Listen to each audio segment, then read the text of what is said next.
Good evening and welcome to Open Your Mind Radio. You have myself, Alan James. And you have myself, Stephen George. A very good evening. Good evening. It's Sunday, the 8th of September 2013.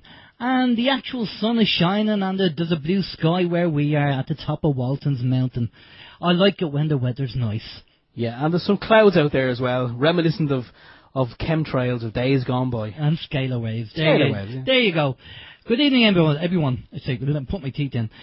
We have a packed show tonight. We have a pre-record with Clare Daly that we did last week. A very, very good interview. Loads of information there. We're going to be playing shortly, but we'll get the communication channels off, Steve.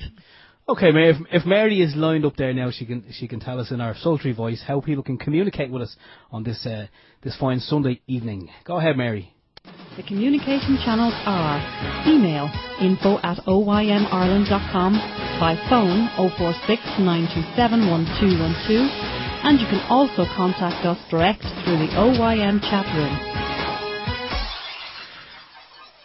Thanks very much for that, Mary. If you're going to ring in to the show this evening from outside of Ireland, it's 00353. In front of the phone number, and also the chat room as well. If you're interested in joining in the chat, it's oymradio.com. Live chat button on the left hand side. You can join in the chat there, and you can also ask some questions there. Obviously, we're going to have a pre-record, so questions for Clare Daly will be kind of pointless. So you'll just have to hope that we anticipate them and ask them. Alan. Exactly, Steve. It is a pre-record that we did with Clare Wednesday 2 weeks ago. So, as Steve said, asking questions for Clare, it's not going to work. Unfortunately, she couldn't do the Sunday. Now, the one thing we're going to let you know about is that the interview ended abruptly at the end. When we mentioned the banks and the banks, basically the government issuing interest-free money and not the banks, the line went dead. It wasn't Clare's fault in any way. The line went dead. We don't know why. We tried to get her back, couldn't get her back. A subsequent email the next day, Clare got in contact with us and said she doesn't know what happened. The phone just wouldn't work. Okay, so she had to go off on holiday anyway.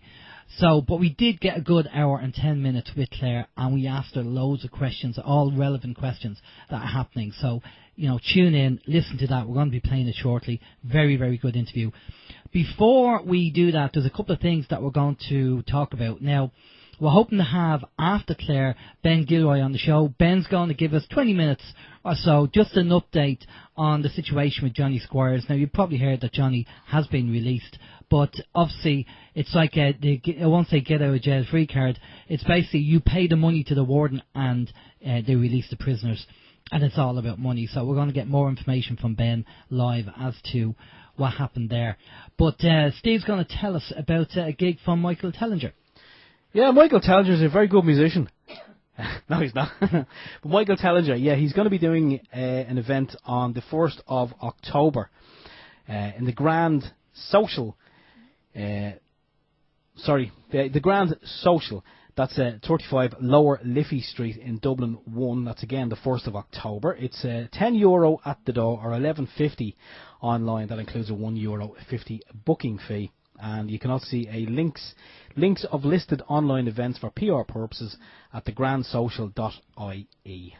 So that's Michael Tellinger again, not to be missed. So if you can make it, it's in Dublin, as I say, if you can make it, I'm sure it'll be a very good evening. And you want to talk about the lockout there? Oh yeah, yes.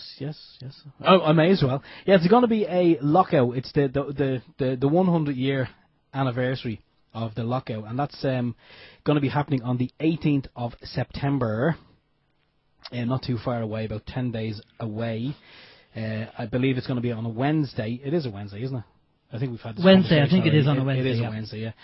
I'm not 100% sure if I'm going to be there on the day, but I am trying to I'm trying to put wheels in motion to ensure that I will be. I think Alan may be doing the same, but we are doing our best to organise things so we can be there. I think every man, woman, and child in the country should be there. And maybe they will be there, but it's going to be the 100-year anniversary of the lockout, and I think people are, Alan and I were just chatting before we went live. I think people are starting to wake up en masse, and it seems to be gathering momentum. And from what we've seen, based on videos across the internet and just kind of speaking with people, you realise that there's everyone seems to be having, even people that I work with who 12 months ago were the sleeping geniuses and hadn't really got a clue what was going on, but they were smart enough to operate the machinery, but that was about it. So even people like that, they're starting to wake up, and instead of kind of teasing me in work when I start talking about various subjects, they're now kind of asking my opinion on certain things. Not that I have all the answers, but they're interested in what I have to say, like just a different perspective on various things that's hitting the newspapers and also the mainstream. But people are starting to wake up, and I think it's a good thing. So onward and upward. I think you're right there. There's a big mass waking up. I've been doing a lot of research over the week, and it's amazing the amount of people beginning to ask questions and wake up. And we have a bit of news after the Clare Daly interview and Ben. I have a bit of news, good news, regarding the alternative media and the New World Order getting scared of the alternative media. But we'll read that out at the end. But we did get an email in from someone just out of interest, and he said that on his way home from work he was driving over the M1 bridge past Drogheda when he noticed that he could see three churches and their spikes in perfect alignment with each other. And he was wondering if we would do a show about ley lines and maybe get Michael Tesorian on the show. Well, we've contacted Michael. Michael is kind of working on stuff at the moment, so he's not available. But he did say to give him a shout in the autumn, so we will give him another shout and get him back on and hopefully have a chat. But he said that was quite interesting. So if you're anyway around Drogheda and you've gone down near the M1 bridge, you see the churches lined up, ley lines. We know that happens. We know just kind of sacred architecture which these global elites use to do various things, so it doesn't surprise us. Now, the other thing is, obviously with the whole Syria thing that's going on, Obama and everybody, they're all being exposed. John McCain got it in the air with, it does interviews on YouTube where people from a local town start having to go with John McCain, and one guy called him treasonous and he should be put in jail. So the whole deck of cards are really collapsing. More and more people are seeing what's going on, and when you have the likes of Russia and China saying, hang on a minute, let's see the evidence from the UN, it's really, that really says an awful lot. Now, there is a statement that was made. George Galloway was interviewed by Abby Martin in Russia Today, and he made a statement that if it did go off, if America ignored everybody, because we know that the New World Order, we know that the global elites want to have a war because that's the only way they can get their control, to actually eliminate a lot of the people of the population of the world, and that's the only way they can do it. Now, George Galloway happened to say the same thing that John Irwin said, who's a super soldier, that if the Straits of Hormuz close, we recommend that, well, he's saying you recommend, if you hear that statement, if the war does go off and the Straits of Hormuz close down, they'll obviously blame it on Iran. Then what will happen is that you have to head down to the local shop or your supermarket and start buying food, because all the goods that are shipped normally from the Far East and come over, all the manufacturing and all that stuff is going to stop because the Straits of Hormuz will be closed down. So just keep that in mind. If you do hear that, if it does go off and you do hear that, just keep it in the back of your mind as well. Yeah, that's kind of interesting, because when you think about it, you go to your local supermarket and, the way there was a campaign many, many moons ago, Buy Irish, Guaranteed Irish. But now, when you go into, the way things are gone now, you buy with your pocket. Your pocket decides what you buy. And if there's two items on the shelf, one is homegrown and it's €2, or you have another one that's imported and it's €1, say from the UK or elsewhere, your pocket's going to dictate which item you buy. So when you go into your local supermarket, and even your fridge at home, open your fridge and see how many things in there are actually homegrown or Irish. And, it's probably not a lot. Well, then again, I know there's always exceptions, but a lot of the stuff that we use on a daily basis, it may be, you might be buying it in Ireland, and it may be packaged in Ireland, but it may not be produced in Ireland.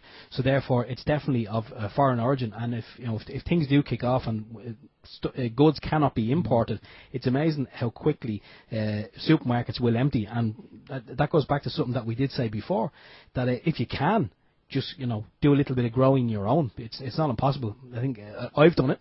I'm doing it. Alan is doing it as well, and he's doing it quite well. Excellent. And just as Harry said, the actual Suez Canal, again, they closed that down, and Shane said the oil price will go through the roof. Yes, it will. It'll go mad. So just keep your ear to the ground and just watch what's going on with Syria, because that's going to be the catalyst. If America goes in and just, ignores the UN, then we're going to have to be, very vigilant as to what happens there. But how's your week, Steve? I'm glad you asked that. Yeah, my week's been it has been an interesting week, as I say, with what we've seen, and I did post a couple of links there earlier, and I know you sent out some links during the week of all that's going on, and I think basically, just to kind of sum up my week, and I kind of touched on that earlier, it's just people are starting to wake up, and they're starting to wake up pretty bloody quickly, and there's a lot of things that's going on, as Alan and I said earlier. There is a lot of things that are going on, and we hear about them in the alternative media, on various different websites. And we see what's going on, we hear what's going on, but there are things that are not being reported on mainstream in the mainstream news. But what we've actually noticed, just purely based on that report on Fox News, is that even Fox News are starting to, maybe they have an agenda too.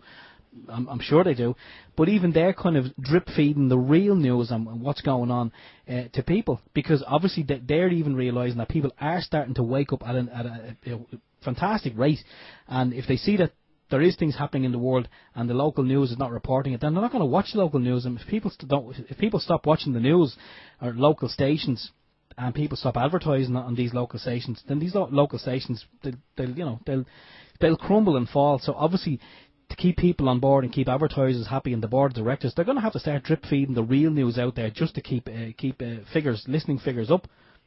So I mean, yeah, sorry, that was pretty much my point. And everything that we've seen during the week, a lot of what we've seen here, and I know we keep a close watch on some various people's sites on Facebook as well.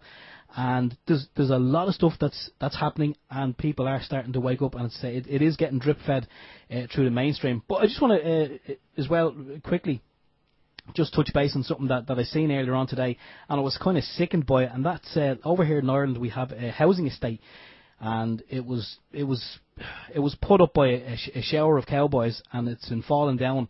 And through financial pressures, one of the gentlemen who lived there, he actually took his own life because he was. I mean, we all know what it's like when you've reached rock bottom and you can't see any way out, and he couldn't see any way out.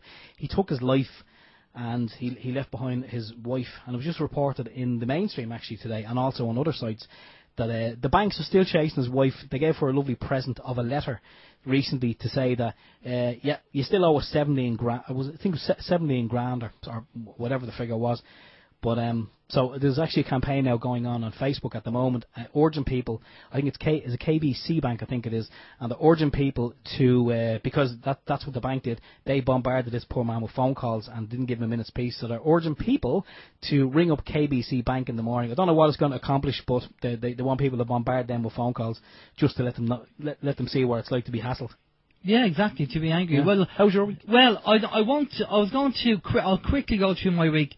The weather's been very hot, guys. I don't know whether you realise that in going to bed at night, for some reason, a lot of people are complaining that the weather's really hot. And the weather's kind of strange because the other day, when it was warm over here, Falmouth in the UK had a hailstorm, and it looked like it was snowing. Unbelievable. If you go onto YouTube and type Falmouth hailstorm, you'll actually see what was going on. And I was kind of looking at the weather over here, and the weather was, it was a bit wet, but, it wasn't near hailstorm. Yeah. So definitely the weather is changing, and I don't know what's going on there. I also seen a magazine, a friend of mine showed me a magazine, a National Geographic mag, and it was saying in there, the scientists are saying that if all the ice caps melted in the world, the water level in the world would go up 216 feet. Okay? Wow. Now, on Walton's Mountain, we're pretty okay? Yeah. For obvious reasons, because we're quite high. But, so if all the glaciers and the ice caps melted, basically the water level would go up 216 feet. So if you're lower than 216 feet, then good night. Maybe you should move or get a boat. Okay, and the last thing before we go to the Clare Daly interview is that Alex Jones revealed, and again, keep an open mind, but nukes were shipped to Carolina. And it was mentioned on the Alex Jones show, and basically what they feel is that it's going to be a false flag. If they don't get into Syria, if they don't start the war in Syria, then what they're saying is that they might use a nuke in America on Washington or one city over there and blame it on Iran or Syria. Now, I don't know how true that is, but they are talking about nukes being moved. If you go to YouTube again and type Alex Jones nukes, you'll actually get the full report and the information being released there. So the nukes are being moved, and we've heard this, I don't know, a few months before about, attempted nukes being moved and what they're planning. So just keep your ear out for any information and let us know. Okay, without further ado, what we're going to do is we're going to go over to the pre-record of Clare Daly that we did 2 weeks ago. Very good interview, and we'll see you on the far side.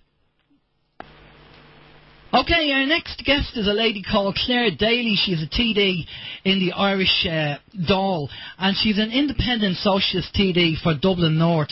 Formerly a councillor for the Swords local election area, Clare was first elected the Fingal County Council in 1999 and was subsequently re-elected in 2004 and 2009, decisively topping the poll each time before being elected to the Dáil in February 2011. Now, for some of you out there, you might have seen Clare being interviewed with Abby Martin, who we've had on the show a couple of weeks ago. And Clare was talking to Abby about basically the speech that she did in the Dáil regarding the sycophantic approach from Enda Kenny and of basically the government ministers and the way they actually treated Obama was a bit sickening. And I have to say I completely agree with Clare and the statements that she made in the Dáil. But we'll just say bring in Clare. Good evening, Clare. How are you doing? Not too bad at all. Clare, thanks a lot for coming on to Open Your Mind Radio. And I suppose what we really want to do is kind of get straight into it, because I know we have kind of limit on time and we have a lot of questions to go through. But let's first talk about the speech that you did for us. Let's talk about that. Obviously, fantastic speech. Fair play to what you said. It was fantastic. It was brilliant. You said everything that we all wanted to say to Enda Kenny. Where did that come from, and how did that kind of come about? I suppose, like everybody else, I just had an absolute pain in my neck over the whole period of the G8 visit and the constant monolithic view being put forward by the media of just slavish adoration of the Obamas, totally unquestioning of the visit, oh, how wonderful it was. And it was real kind of doffing the cap sort of stuff, which I found highly insulting, particularly given the role of US imperialism on the global scale. The idea of Obama being this great peacemaker and wonderful contributor I found quite offensive. And, I suppose I just got sick of the media all singing out of the one hymn sheet. And clearly I wasn't on my own, because I was very surprised at the feedback that we got. I mean, it was just literally overwhelming from, huge amounts of messages from North America in particular, and people incredibly supportive. So obviously a lot of people feel that they're not being represented by the mainstream media and that their views aren't being reflected. So it did seem to tap a nerve all right, but I just found it completely out of touch with where ordinary people were, How was the feedback after you did that, when the actual Dáil was over there, when that session was over? Yeah, it was great. I mean, I wasn't really expecting there to be as much stir as there was. I was just sick listening to them and wanted to have a lash back, but it was really in the hours that followed, and indeed in the days that followed. And even now, every single day, I would still get comments by email or whatever from people in America or in other countries getting in touch saying, oh, I just saw your speech on YouTube, and, it really shows how, not just in Ireland, but how on a world scale, there really is just one single view being put forward. And if you think differently, your voice really isn't reflected in many different areas. So I suppose when somebody does say something like that in Parliament, doesn't hold back, a lot of people found it unusual. I just found it was something that I had to say. I didn't think about it usually. It was just something that was getting on my nerves, and clearly it was doing that with a lot of other people as well, But I'm glad, because it did, I suppose it proved the point that I was trying to make, which is that Ireland is a small country which prided itself on its neutrality, and we can actually have a difference, and we can, being different and being small, we punch way above our weight, and we can be making comments on the world stage and making people think differently should we choose to do so. We can break up the consensus, and why wouldn't we do that? There's enough people out there saying the one thing. Definitely, I totally agree with you. Just talking about what's happening today at the moment with people losing their homes, being evicted, and it's these austerity measures that's going on. I mean, I'm finding it very hard, and I'm sure Steve's the same. We're finding it very hard to understand why these people, like Enda Kenny and Eamon Gilmore and the rest of the politicians, are not seeing the Irish people hurting. I mean, we are hurting very bad. There's kids going to school, they don't have food for lunch, and there's people being, as I say, being evicted. And there's the mass suicide, so many people committing suicide because of these debts that we bailed out the banks. But yet, so this is kind of the irony. So we pay taxes to bail out the banks, and then the banks come around and say, because you don't have enough money to pay your mortgage, we're going to evict you. But because we don't have enough money, because we're bailing out the banks. I mean, that's ironic. So why can't Enda Kenny and Eamon Gilmore and the rest of the parties see the people hurting? I mean, is it MK Ultra? Is it mind control? Or what's going on there?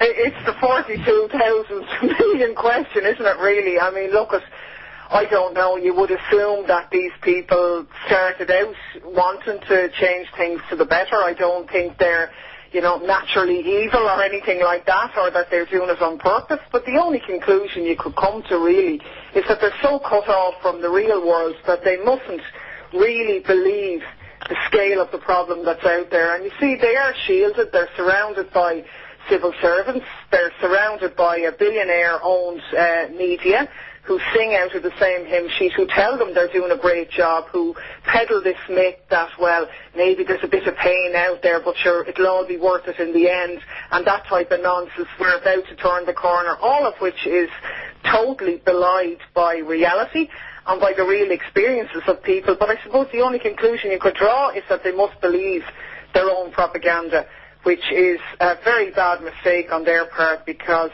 as you've said, the human consequences and the human tragedy that's unfolding across Ireland is really stark, and it is just getting worse.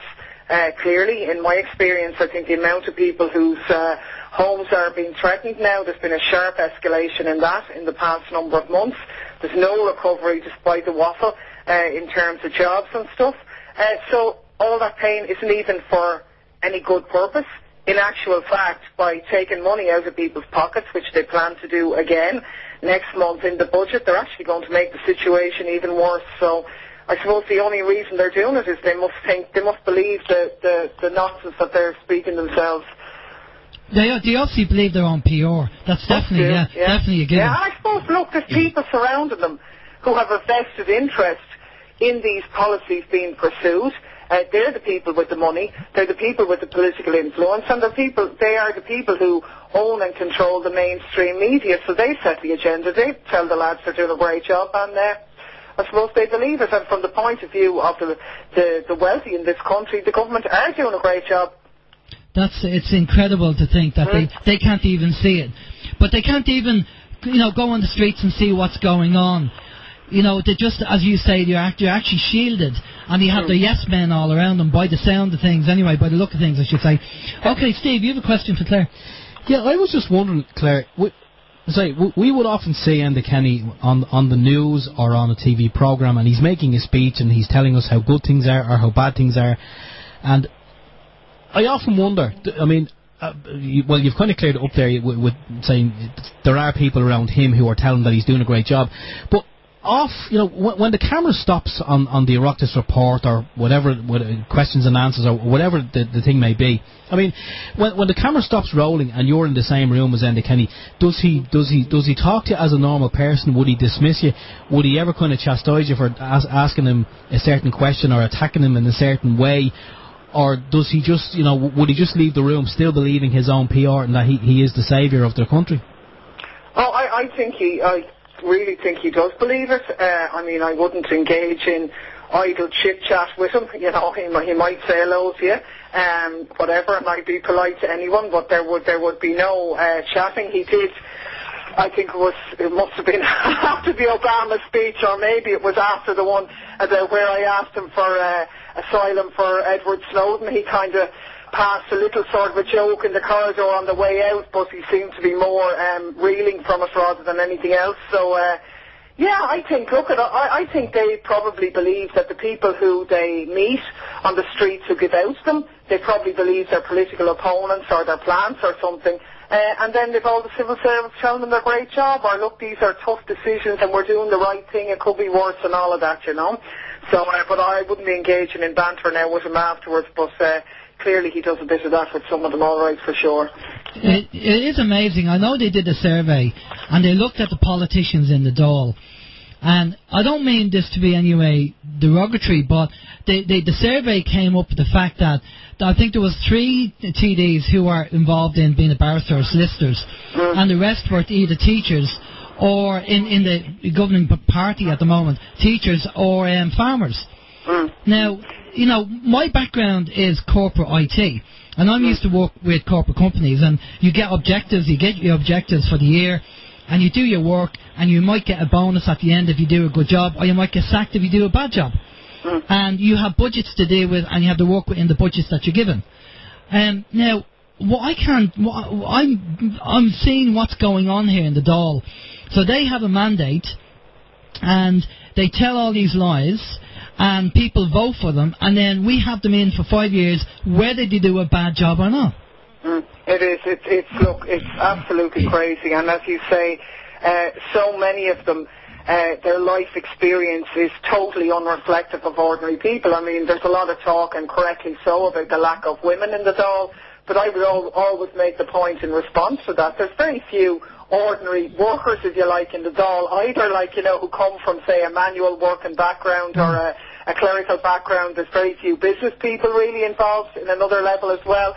So you do have a sort of self-perpetuating clique who just get appointed there because of their membership in the main of political parties. And as you say, they stand on a platform for election, they get a mandate for certain policies, come in, do the opposite, and this great game that's labelled democracy, we have to sit back and take that, and there's no mechanism for recalling them midway through, which I think is absolutely scandalous. I mean, there should be a right to recall for people who betray their electoral promises. People shouldn't have to wait for 5 years to get rid of them. Absolutely not, you know, and there needs to be more control by the population rather than just by the political parties, who generally speaking have a lot to say in terms of who gets elected and who doesn't.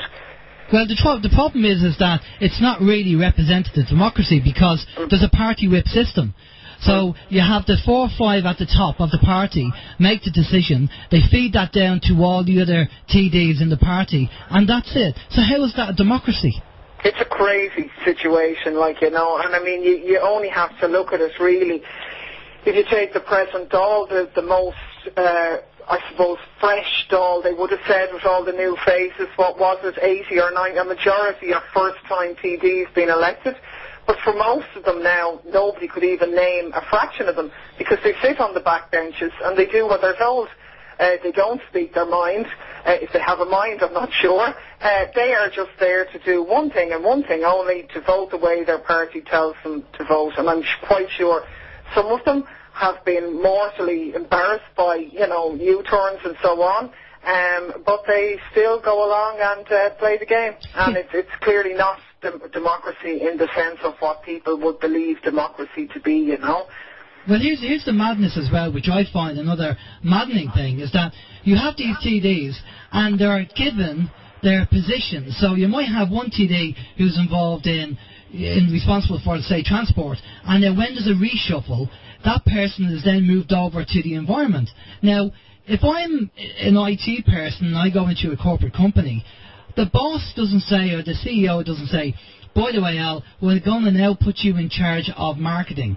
And you think, well, I don't know anything about marketing. I'm an IT person. Now, obviously, we know that the civil servants are running the show, and obviously the TD goes back to the civil servants, and they're just a figurehead for that department. But I think that's ludicrous. Surely you should put somebody, if they have skills in a certain area, in charge of that area, that they can actually work with the civil servants and have knowledge of that area, rather than completely relying on the civil servants. Well, you see, you should, because as you said yourself, the system that we have is that they're the puppets. They're certainly not the masters, and a lot of our ministers who are there have absolutely no expertise whatsoever in the briefs that they're given. They may have been a party spokesperson on the subject for a few years, or they may not. And really, the only qualification that you need to have is to be well in with the party leader. And that's literally it, and then do what the civil servants tell you.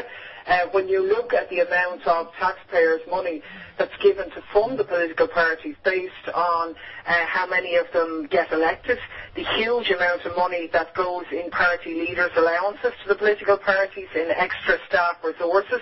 So not only does every TD who gets elected have a right to employ a parliamentary assistant and a secretarial assistant, the political parties, based on the numbers of people they get elected, can employ extra staff on top of that, who basically work to further the interests of that party at enormous expense to the taxpayer, and clearly against the interests of the taxpayer in many instances as well. That's just madness. I suppose an example of what you're saying about backbenchers, if you take an example, George Lee, he was only in there 9 months, and obviously he realised that it was institutionalised and decided, well, I put bills in and everybody's ignored me, so I'm going to leave. Yeah, which was, it wouldn't be a method I would aspire to. He could have done a lot more. He could have used the position a bit more. But I mean, if there is any people who are naive enough, and I think, to be honest, he did display a certain naivety into thinking that they can get elected and suddenly they're going to be wonderful while everybody else fails. That it doesn't happen like that. What you really need to do, in my opinion, is to try and use the position that you're given, which I would look at really just as a platform, because we have no power. The civil servants call the shots. The government nominally could obviously decide to do things if it wanted to, but generally it chooses not to.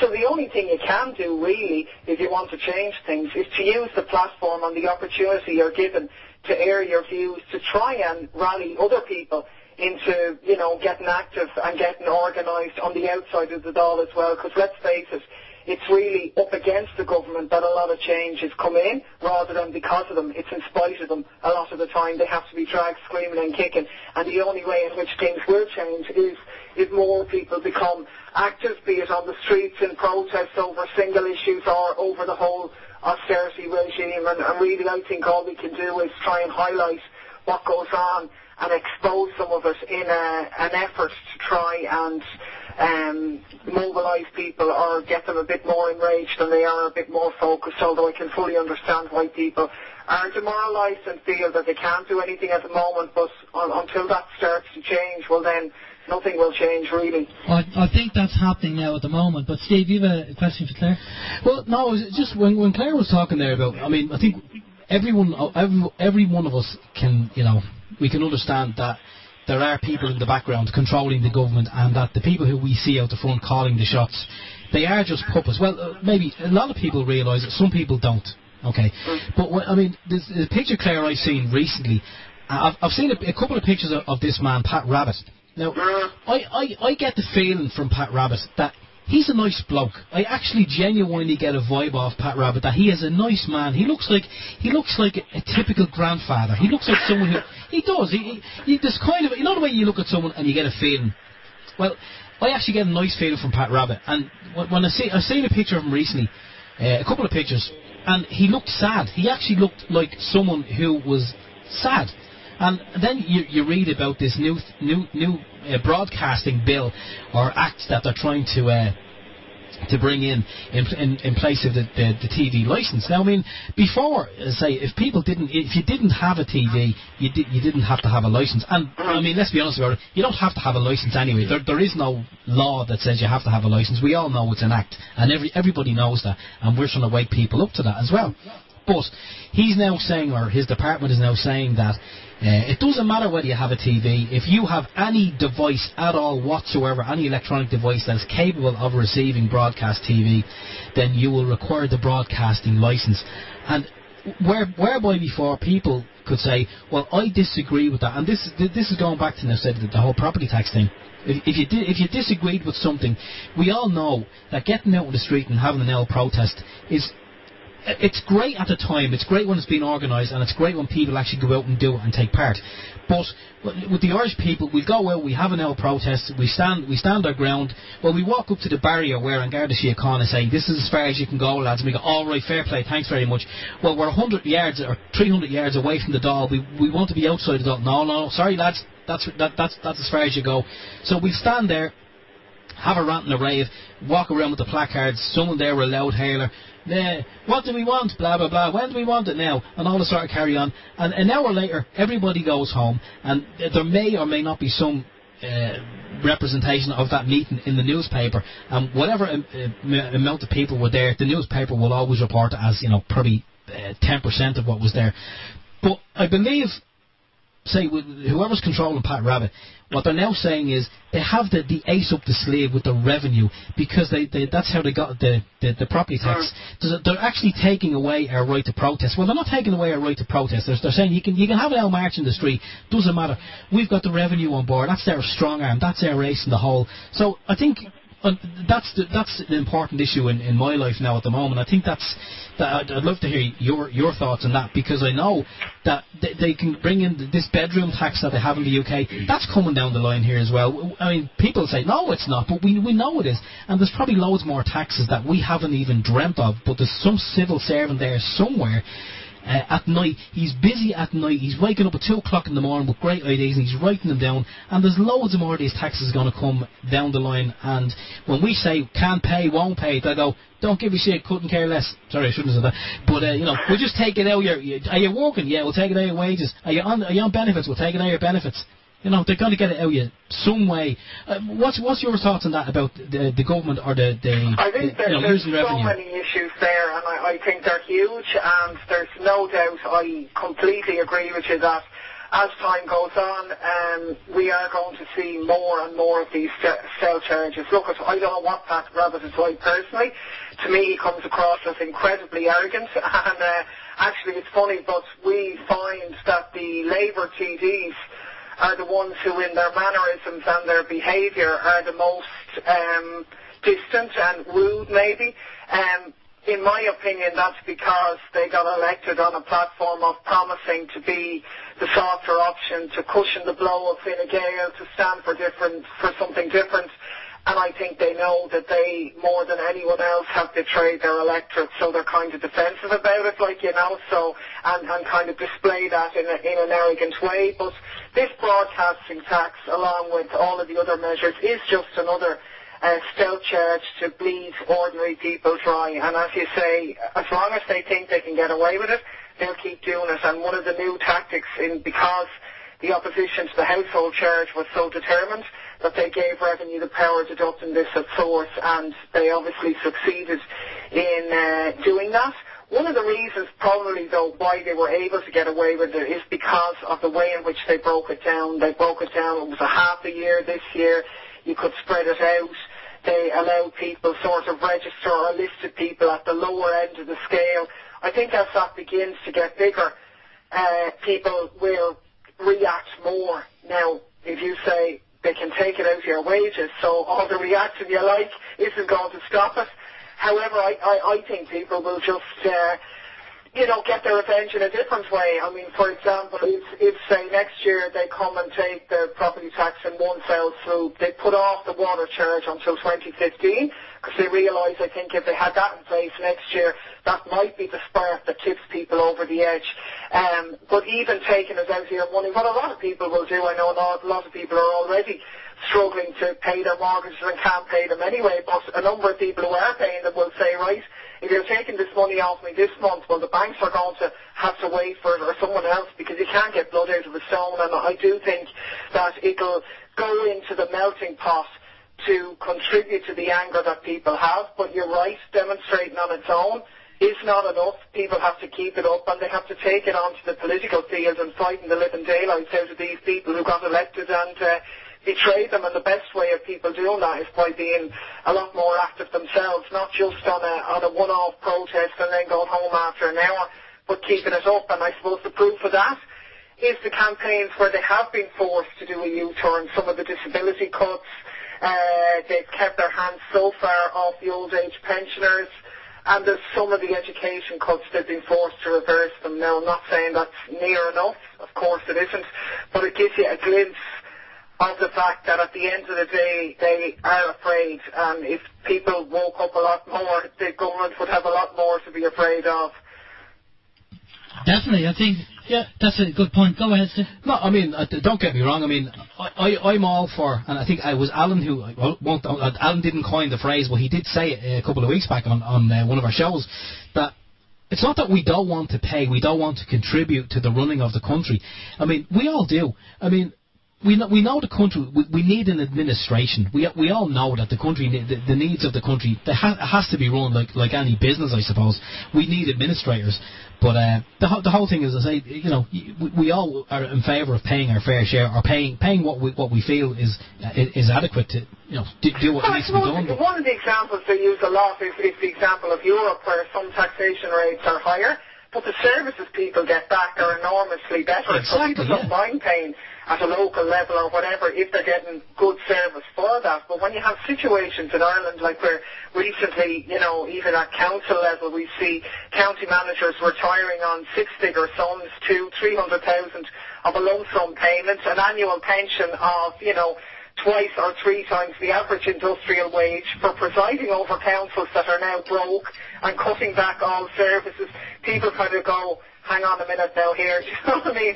And not just that, but then when you see the very low levels of taxation being levied on the corporations, the tax avoidance schemes by some of the multinationals, and then of course those on the high earners as well, getting away quite lightly too, so I think they're the reasons why people resent it. If we did have a proper welfare state and we're getting good services, people wouldn't mind as much, for sure. Definitely. Yeah. Sorry, Steve, go ahead. No, I agree. Just backtracking a little bit, Clare. I mean, you did mention there a couple of moments ago one of the things that we don't have in the our current government, and I know it's something that we were going to touch on, and that is, and you mentioned it, recall. Do you reckon if recall was in there as is proposed in the direct democracy module of government, do you reckon that might be a game changer, or would they just kind of find another way around that? Or what's your thoughts on that? I think it will be a big help, and I'm all in favour of the option for people being able to initiate referendum more easily and that type of measure as well. I think the right to recall is very important. I mean, I suppose the question really is, well, how do you exercise that right, and who has the power to invoke it? I mean, obviously, what you wouldn't want is the establishment, using that recall to orchestrate a situation where they oust people who are a bit more controversial or different, who are anti-establishment. But if it was done in which a way it's really that people get elected on a platform, say, and then demonstrably do the opposite, that there's a mechanism for ousting them or whatever, then I think it's certainly a measure that will be a big help, because it is too cosy for them. I mean, one of the reasons why a lot of the speculation is that a lot of the ministers seem to be particularly removed from what's going on is that the view is that because of their age and the long time they've been around, they're not going to contest the next election.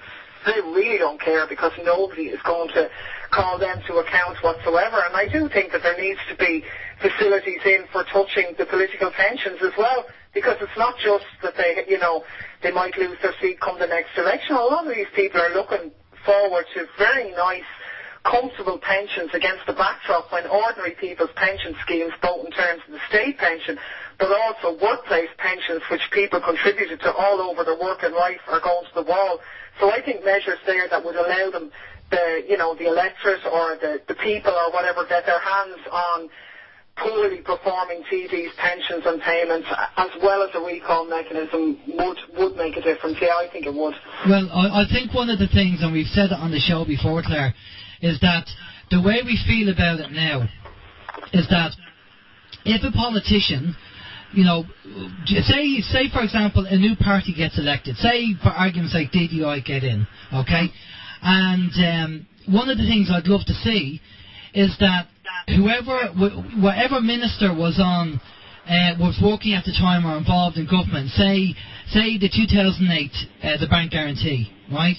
That them ministers, regardless whether they're now out of government and retired, that they are still brought the book and actually held accountable for it and actually charged for it. Because it was on their watch. They knew, because we know, we had somebody interview a minister, and the minister said that he was aware of everything going on, the subject matters that we talked about, but he said, I'm not going to rock the boat. I have a big pension. I'm finished in 2 years' time, and why should I go and rock the boat and do that? And that's the trouble with the system. There's this apathy and there's this kowtowing to the system. Instead of... I think one of the things that fuels it as well was a comment made by somebody else to me, but it kind of resonated with me. There are so many of them who spent so long in trying to get elected to the Dáil, and obviously there's lots of talk, about, failed TVs ended up in the Senate to try and, get back into the Dáil then in the future and all this sort of stuff. But they spend so much time getting in that once they get in, they don't care about anything other than staying in. So any ideological basis that they might have had for wanting to be in government or a hope of changing things goes out the window, and their only goal in life is staying there. Yeah. And that's really pathetically sad, but in my experience, that is the main driving force of 95% of them in there. Well, I totally agree. It's the power trip. It really is the power trip. And the ego kicks in as well, because they have so much control where they are. Even if they're a bank bencher, they'll still have that ego trip that they're involved. Well, the place is set up like that. Look, in fairness, and the staff in there are brilliant, but the staff are told that they have to call you a deputy. So everybody kind of nearly bows to you, yes, deputy, no, deputy, all this sort of stuff. If they're TDs who come up from the country, there's been a lot of speculation and obviously a lot of reality of a lot of people who maybe end up employing family members or whatever. They're up in Dublin for a couple of days, cut off from the real world, behind the gates of Leinster House, maybe staying in a hotel, going home late on a Friday evening down to the constituency to run around, and that's not a real world or a real life. They're completely cut off and removed from the real world out there, and I think they become to think, that they are important or whatever, Well, sure. I'm a big believer of leading by example, and I said on the show there a couple of weeks ago, I went down to Glasnevin Cemetery Museum, and I went around, and the tour guide did a great job, but he left an awful lot of information out. Obviously he's told to do that, but seeing these great men in their history and what they did and the sacrifices they made made me proud to be Irish. For a few minutes anyway, until I kind of, had a reality check of where we are now in Ireland. And I just happened to say it on the show, if Enda Kenny was buried in in Glasnevin, what would the tour guide be saying about Enda Kenny? I know. I don't think you'd need to waste too much time on it. No, but isn't that the case? Obviously there'll be a huge amount of remembrance of 1913 this weekend, the start of the lockout. But you think of labour leaders or trade union leaders, their life has not been reached in the intervening 100 years, their match has not been made during that time, and really, I suppose in an historical sense, we've had some incredible people politically, in the literary field and so on. Irish people have been really punched way above our weight, but of latter years, let's just say the crop has been quite disappointing for sure. Well, we need a government. We all agree we need a government to run the administration of the country, but what we don't need a government for is to give us more taxes and take our freedoms away. Well, I think it's the agenda is the same. People go to the polls, they elect different people, the faces change and the policies remain the same, and that's not just an Irish phenomenon. Obviously that's become a global phenomenon, while at the same time, say, out in the marketplace, the salaries and wages of the top executives are multiples, hundreds of times more than the average employee at the bottom, and the gulf between rich and poor has widened considerably. But on the political field, really it is 50 shades of grey, and everybody being basically the same, and you can vote for somebody, but the policy is the same. And that is a huge part of the problem, is that there is this unelected elite. It's the whole neoliberal agenda which is dictating things behind the scenes, and democratic check and accountability has been removed. Yeah, definitely. Now, funny, something that was put out, and I don't know how true this is, so I'm going to say allegedly, it was put out by Mary O'Rourke, who apparently said that maybe because of the interest of DDI and maybe the independent TDs as well, that Mary O'Rourke is saying she thinks that Fianna Fáil and Fine Gael should bury the differences and work together as a coalition. Now, as far as I'm concerned, maybe they're running scared because they realise people are beginning to suss up the game, and parties like DDI and the independent TDs are getting more, not confrontational, but you're being more forward with your thinking and coming out and saying what we all want you to say. Yeah, I mean, look, we would have always believed that a wafer doesn't separate Fianna Fáil and Fine Gael. They are essentially the same. We could nearly throw the Labour Party in on top of them as well, sadly, based on their recent betrayals. But historically, really what divided them was a past. Not really. Economic policies were essentially the same. Okay, Fine Gael maybe was more the party of the big farmers. Fianna Fáil appealed to working class more, but really they were ultimately a party of big business as well, and their policies are indistinguishable.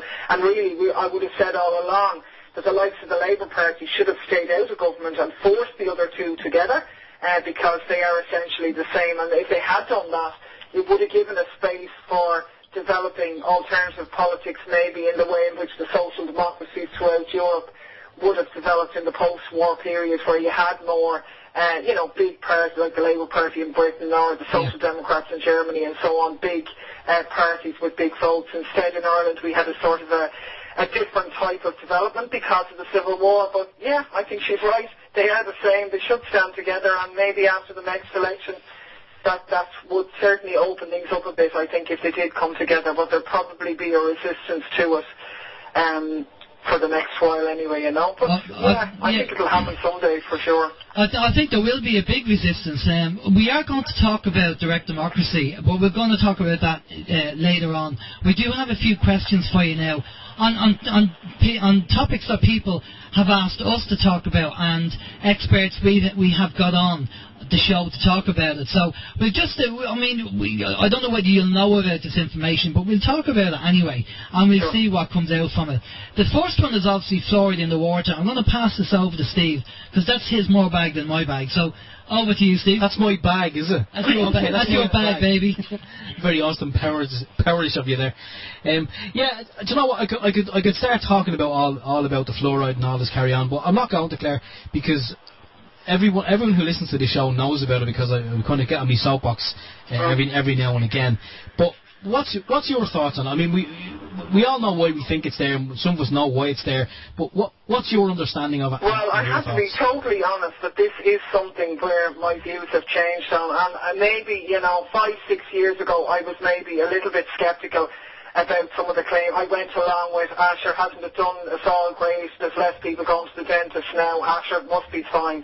That's not my view now. I fully have read enough at this stage now to be very concerned at the continuation of the adding of fluoride. I mean, it doesn't make any sense. I know a lot of people would say, is this one of the reasons why the Irish are so passive? I don't know. I wouldn't rule it out.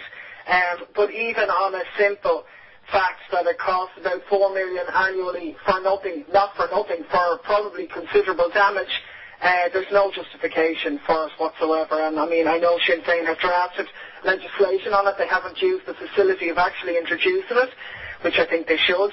and I would support it, but I'm very glad it's been talked about a lot more, and I think a huge number of people now have become educated a lot more, and the fact that so many other countries have removed it means really that is assisting in building up the pressure for us to join that, you know. But I'm not sure what vested interests are pushing the agenda in Ireland, but it's certainly a campaign I would support, all right. I mean, what's your theory on why it's continuing? Well, you see, we've seen some scientific studies as recently as one done by an Irish scientist called Declan Waugh. Now, Declan has done Trojan work. He's done brilliant work on it. He's wrote a paper. He's presented the paper. We've also had Walter Graham. Walter Graham is an American, but he lives up in Northern Ireland. He knows a lot about the subject as well. He campaigned all the councils in Northern Ireland. He went around and gave a presentation to each one. I think there may have been 7 in total. I don't know if I'm getting that correct. But out of the 7, 6, based on his presentation, decided to end the process there and then. So it was removed from Northern Ireland. There is subsequently, they are trying to bring it back in. But from the information that we've seen and heard from many people, and this is what I'm going to say now is when you're explaining it to people, well, when I'm explaining it to people, this is the bit where they kind of go, well, here you go, what are you talking about? But when you mention to them that it was proven that back in the day in concentration camps, high doses of fluoride were used in the water because it had been proven even back then that it makes people docile, and so if you have a docile population, well then, you know, you can pretty much, you carte blanche, you can do what you like to them, and they'll just keep accepting it.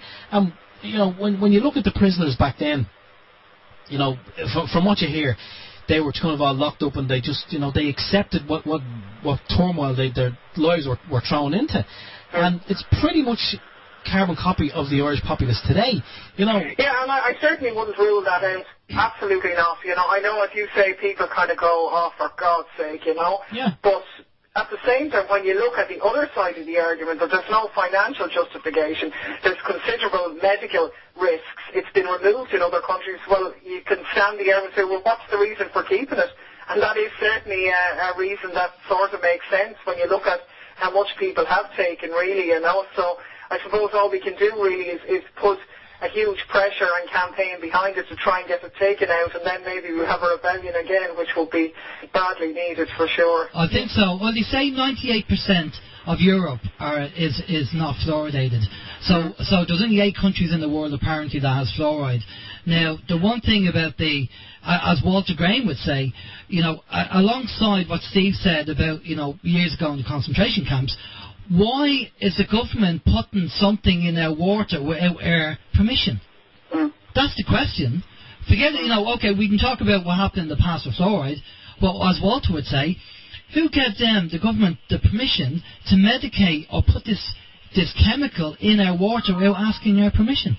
Exactly, and I mean, the responses we've got to ministerial questions on the issue have been really kind of weak. Like, you know, they quote other kind of studies and say, oh no, it's not at harmful levels or whatever, but it doesn't answer the essential point that you've raised either, you know. So I think it is. I think attitudes have really changed on this issue. Really, over the last 3 to 5 years, there is a much greater understanding, and it is largely due to the good research that's been done and the, you know, campaigning that's been done on this in a much broader field now. It's the idea of even discussing this issue now is much more easily understood than it was even a few years ago. So hoping it is moving in the right direction, and against the context of the discussion about bringing in water charges as well, I think that does give us an arena to you know, introduce this aspect as well as part of that debate, and then hopefully serve to get more people mobilised on it.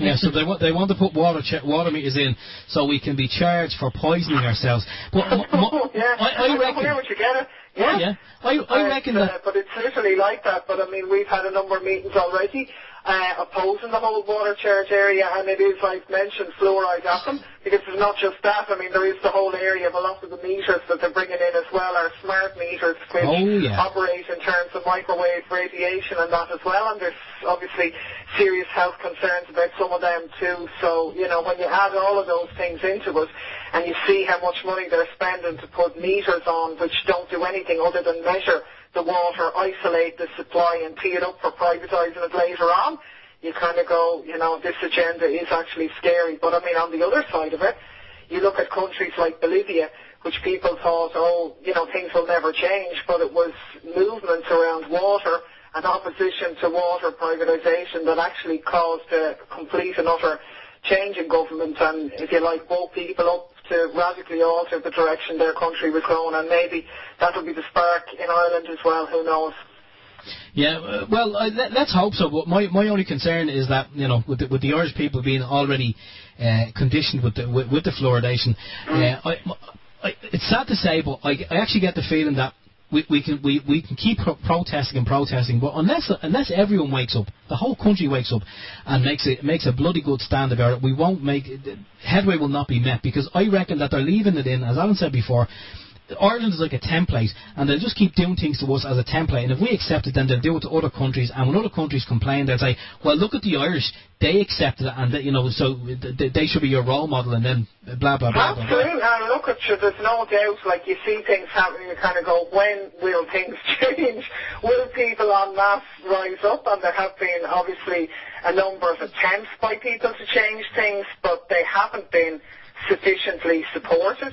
And probably one of the reasons for that is that people don't have the confidence that there is an alternative there, because they've been betrayed so badly. I mean, people initially sought to change things through the ballot box.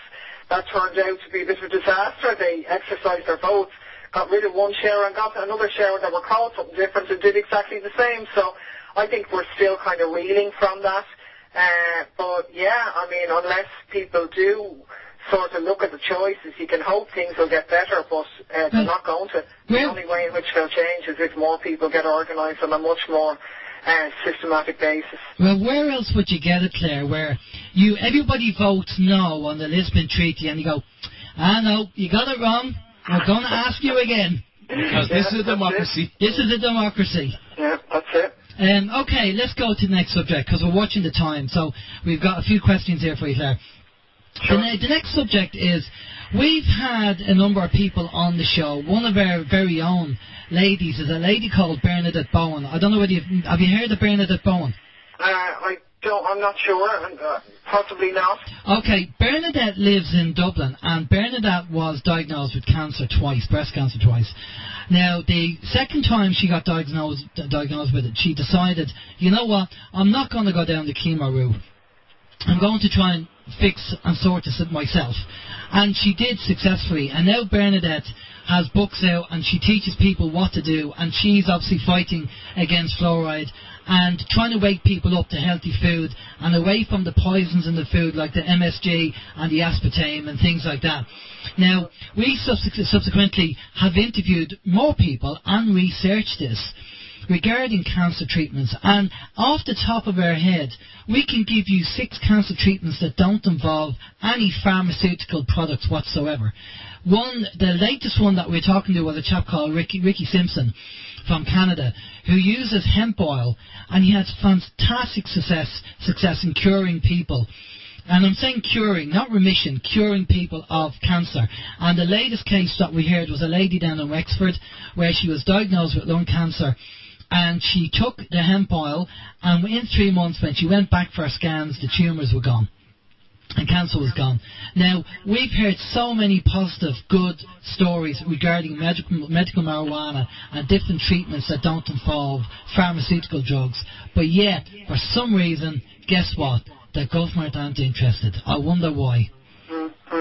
I mean, look, it's not an area I would be an expert on, but like everybody else, every family in Ireland has lost people to cancer, and it is the one area which I think most citizens would be well open to the government looking at alternatives. And, you know, actually my colleague Luke Flanagan is moving legislation in October when we go back about, legalising marijuana and an emphasis behind the whole area of medical marijuana and that as well, which I think absolutely should be explored, and I think anybody who's lost anybody to cancer would be open for that. And the only reason why they don't do it is that they are in such hawks, the pharmaceutical companies and the medical establishment or hierarchy in this country. I mean, that is the only basis. They've enticed them into the country through the chemical plants. There's obviously a lot more revenue generated than there are jobs, but there are obviously some jobs connected to that, but that has to be the explanation, doesn't it, really? Because nothing else makes sense. Well, the whole idea of, if you look at DuPont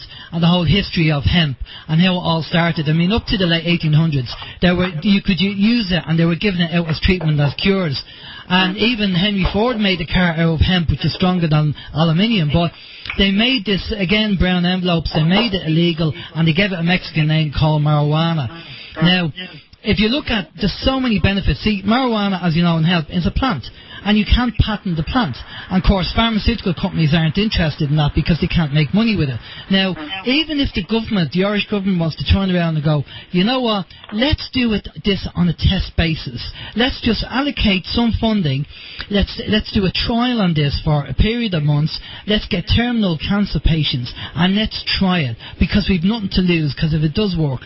But you know what, I feel that they would be stopped, and they'd be, because if the pharmaceutical companies, now I'm speaking from experience because I have worked with a pharmaceutical company, so I know what way the process works in that, in the company. And, it's all about money. It's, at the end of the day, it's all about patents and money. But I think, people in the alternative movement, we know about the benefits of baking soda, because if you look at Dr. Simoncini in Italy, who's an oncologist, he uses baking soda and he's cured people and he doesn't charge anything. If you go to his website and you have a certain type of cancer, he'll advise you what way to take it. Also, we have MMS, which is Jim Humble. People have used MMS to cure cancer and various other ailments. And we all know in the alternative media, most of us know about MMS as well. And of course we know about the hemp oil and medical marijuana and the benefits of that. And that's only a fraction of what we know and the cures out there for different, and not just cancer, but all other ailments. Imagine the health bill would be reduced drastically if people could actually go and grow their own marijuana, or else get it from a proper chemist as a prescription and take it. And if the information was put out there in a balanced way, if it was undemonized, if you like, and the information made accessible to people, I mean, that is nearly the stuff that would cause revolutions, because, when you see what families have been put through and the devastation caused by these diseases and these illnesses, and, the desperation that people would have to see a cure or a solution, and the fact that that's been blocked for them. But the only reason that it is, as you say, is that the lobbies, like the tobacco lobby or whatever, in this instance is the pharmaceutical lobbies, are so powerful and buy so much political influence and have so much money that they've been able to keep a lid on, if you like, democratic discussion or rational discussion in society on these subjects. I mean, I wouldn't claim to know all the answers on them, but I'd be absolutely sure that there are alternatives out there that could be explored and should be, and I think most people would be on for that. I think it should be opened up for discussion. I mean, I lost my own father-in-law 5 years ago to cancer, and basically they sent him home to die. And at the time, I knew nothing of any of this information that I know now. Had I known, I would have done something. And this is the thing. It's not getting out there to people. So hopefully, I know the legislation that Luke Ming-Flanagan is moving in October, I think it will be viewed as controversial. I don't think any of the political parties would have tabled that legislation, shall we say.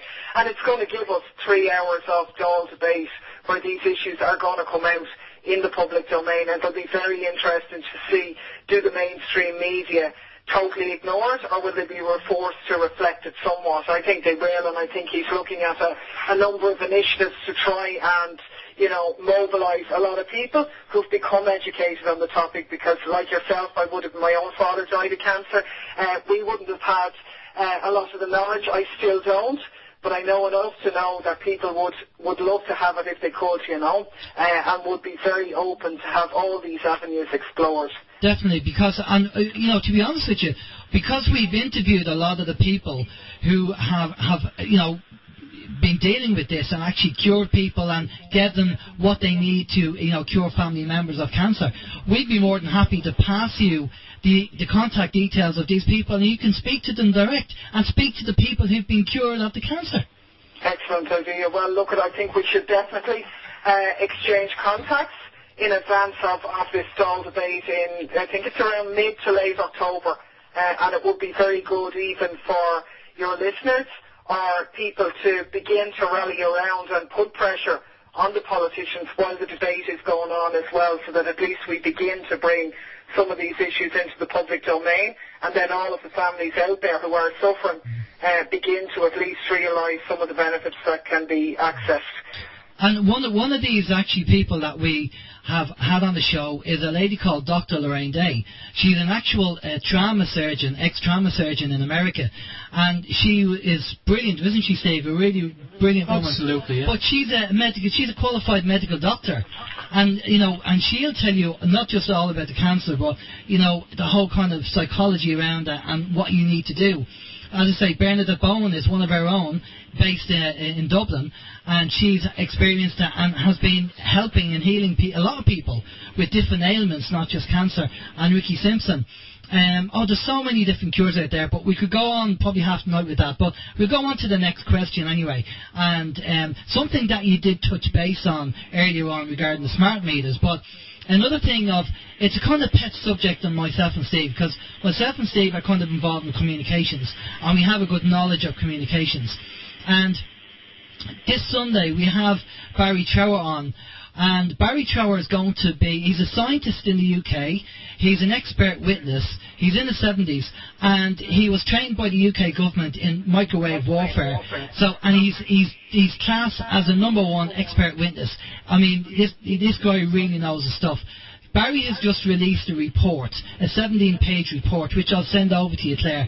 And he said that because of the Wi-Fi signals and the mobile phone signals around, he said the next generation of children, especially girls, actually our kids, 57% of them will be sterile.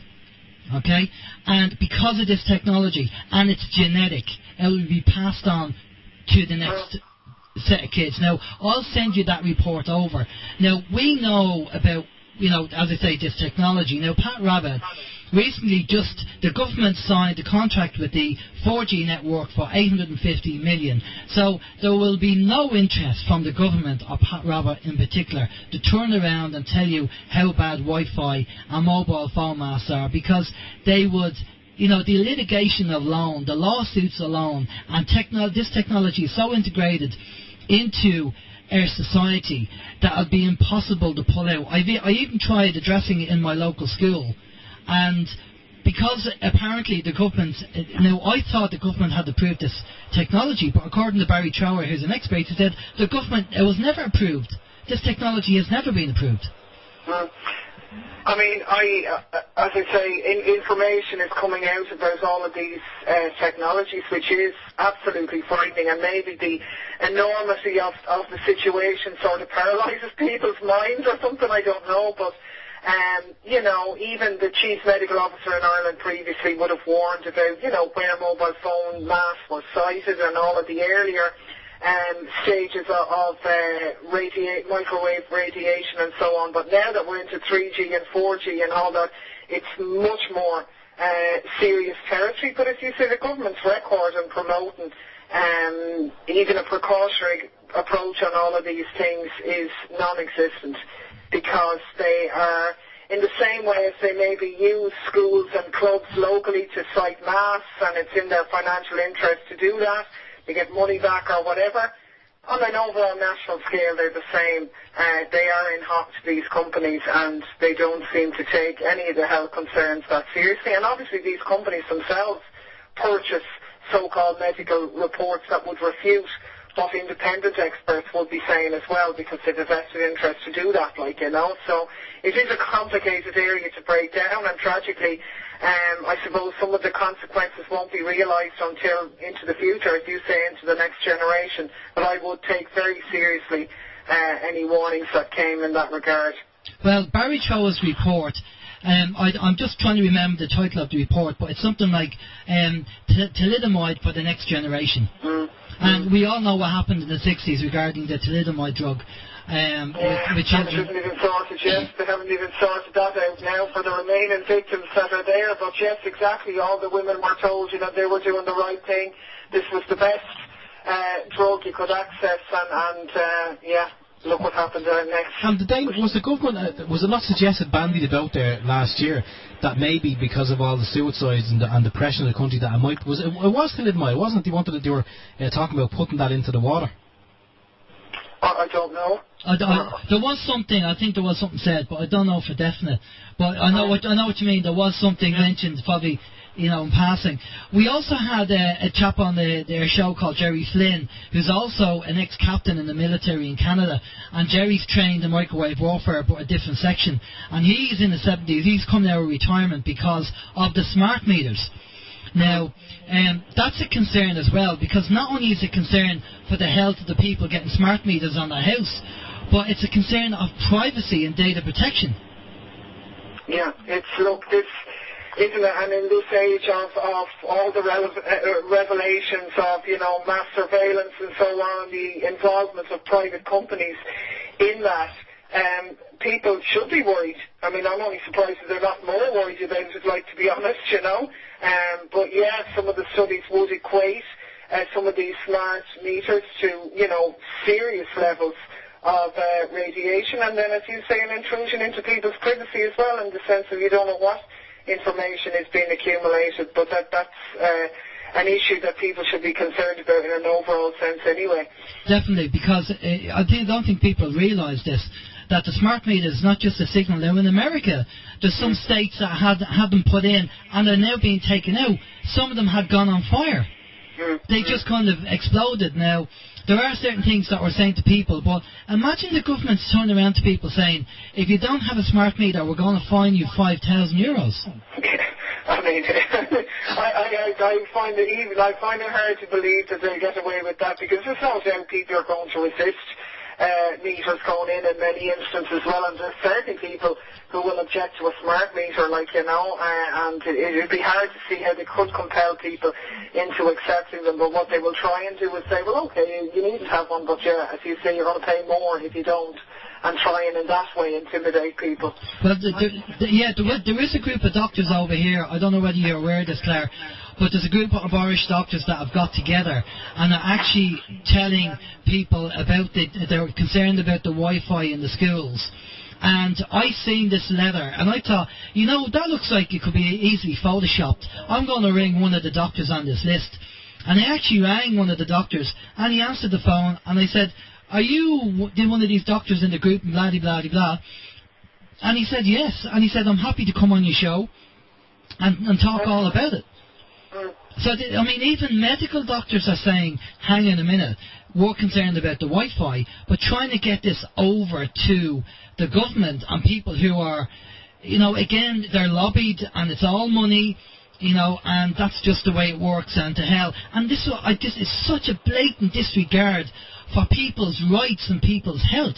All for money. The common trend, really, from all of the issues that you've highlighted is exactly that behind the scenes there are vested interests who are dictating, people's lives, who are literally responsible for the lives and deaths of the population, and the only way of challenging that really is for people to become better organised, to get themselves informed, and, that is a positive about the development of alternative media, the whole internet age. The positive side of that is that people can get access to more of this information, but once they get it, they've got to use it and organise people to really put a stop to what's going on.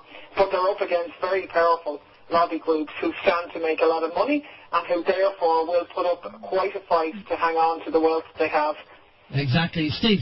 Yeah, there's actually one thing that we found out recently, Clare, the last time we actually had Barry Trower on the show, and it left me, and I think I said it at the time, it's probably available, it's beyond the podcast anyway. When the guy finished, I was left with my mouth on the floor, because he explained not only about the Wi-Fi, the microwave warfare, whatever you want to call it, but he also said about even over here, the Garda Síochána over here, and also the police in the UK, that they have switched their communication system. They're now using a Tetra-based system, and he said the Tetra-based system, same scenario, it's Wi-Fi, and a lot of the bobbies in the UK, a lot of the police over there, some of them have come down, developed cancers and tumours in and around about the same areas where they're carrying these radios, and so he's actively campaigning against that. But what shocked me was when he said that the Tetra system was never really introduced as a communication system. He said that's the guise, but he said it was actually introduced as an 18-year medical experiment, and he said it's full steam ahead. The money's already been paid. There's absolutely no way to stop it. It's frightening me now as well. But yeah, I mean, look at there's been too many tragedies, I suppose, and examples, as you said, the likes of the thalidomites to dismiss these concerns lightly. I would always adopt the precautionary approach and urge that will be implemented. But when you are up against, vested interests, they move in the opposite way. But people should be not scared to the point of paralysis, but scared to go and find out more about it and educate themselves better. Okay, we have just a few more questions there. You'll be glad to hear. Thanks for sticking with us, but obviously these are questions that so many people would like an answer on and your opinion on, so we appreciate you for hanging in there. The next question has really got to do with the law and what's happening, obviously recently with all the evictions going on and everything else. We know that in the Constitution there's a law that says a man's house is inviolable only in accordance to law. So basically, the Constitution says our house is our home and nobody can come along and kick us out of our house. But this constitutional rule seems to be ignored by the banks and by the bailiffs, and people are being evicted from their homes. Now, what's happened is a lot of people, because of the situation that's going on, are now beginning to learn the law. And what's come about with all of this, now you probably don't know much about this, but what's come about is that we've realised that you have legislation, which is statutes and acts, and you have then common law. And then what an act is an advanced corporation tax. And according to one of the law dictionaries that I have, Gartner's Law Dictionary, it says a statute has the force of law, which actually means that it only applies to you if you consent to it. If you consent to it, then it applies to you. But if you say, I don't consent, then it doesn't apply to you. And then we are policed by consent. I think we are told that on a regular basis, that we are policed by consent. But again, and it's not the Gardaí's fault, because they go get their training, or I should say indoctrination, and they're told that this is the law and this is the way it is. And we've had this information confirmed by people in the legal system saying that we're right.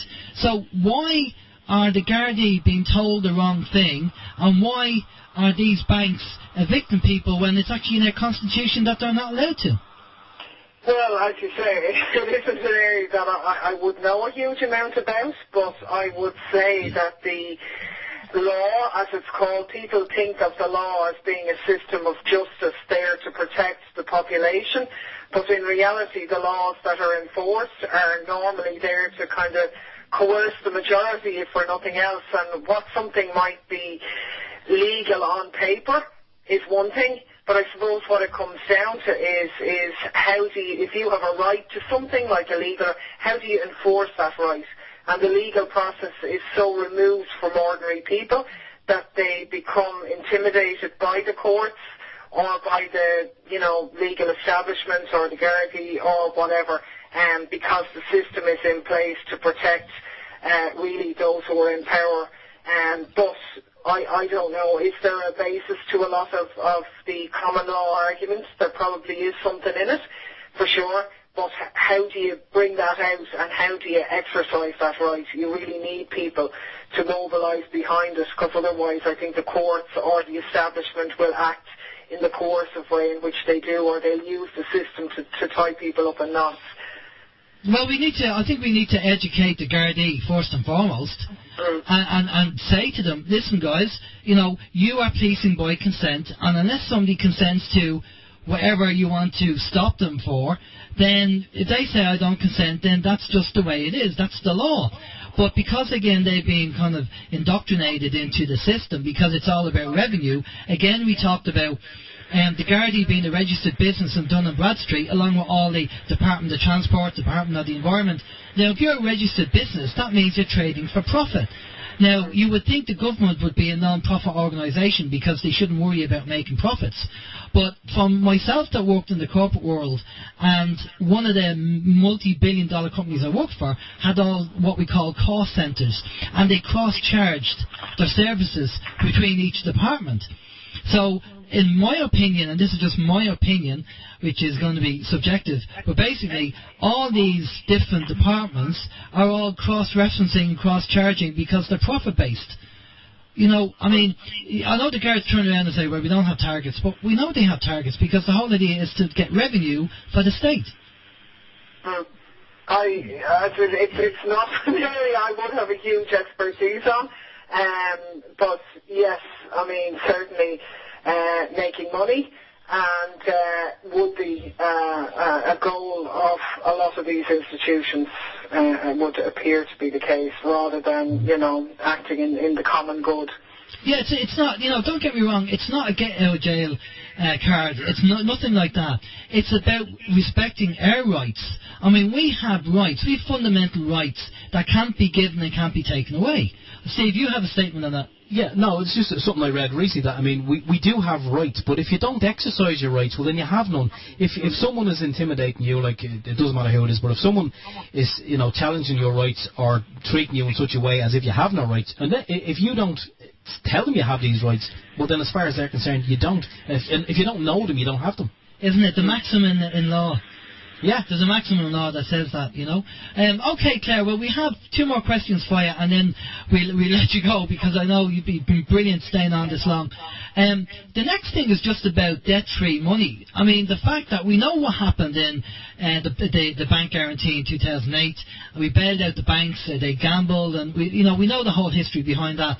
But what we can't understand is, all the government has to do, I won't say the bank, but all the government has to do is issue currency again, the punt, but interest-free, but issue it from the government and not the central bank. The banks are a corporate entity, and they should, be able to trade as a corporate entity in capitalism, really. And if they do well, that's fine. If they don't do well, they close down. And is this kind of too big to fail, and, we need the banks? Well, actually, we probably don't need the banks, to be honest with you. Not the way that they're working at the moment. Now, what's your thought on the idea of debt-free money issued by the government? And at that stage, the phone went dead. Now, we're back live, and we couldn't get Claire back on the actual phone. For whatever reason, the phone wasn't working. Now, that wasn't Claire's fault, because we did get in touch with her through email the following day, and she said she doesn't know what happened. The phone just didn't work, and that was it. Very convenient on that question regarding debt-free money and getting the government to issue debt-free money. But that was the interview. It was a pre-record. We know we have a few people on the chat facility asking us to ask Claire a question, but as I say, it's a pre-record, so sorry about that. But basically, that was the interview. I thought it was pretty good. Okay, one or two people said that there's one or two questions she might have avoided, but that's probably because she wasn't familiar with them, so she didn't want to comment on them, which is fair enough, But what we're going to do is we're going to bring Ben in. Ben's online at the moment, and we're going to bring Ben in because we just have a few minutes with Ben. We want to catch up with Ben regarding Johnny Squires, and we want to talk about what he wants to do about the actual case itself. So, good evening, Ben. How are you doing? Good evening, how are you? Not too bad, not too bad. I bet this weekend's been quite busy for you. Yeah, we had a bit of a hectic week, all right. But sure, that's nearly the way it goes now. Do you want to tell us, because we've had one or two emails from international listeners saying who's Johnny Squires and what happened. So do you want to tell us what happened with Johnny? Yeah, Johnny Squires is my right-hand man, if you like, when we're up to mischief. He's always there at my side when we're doing stuff.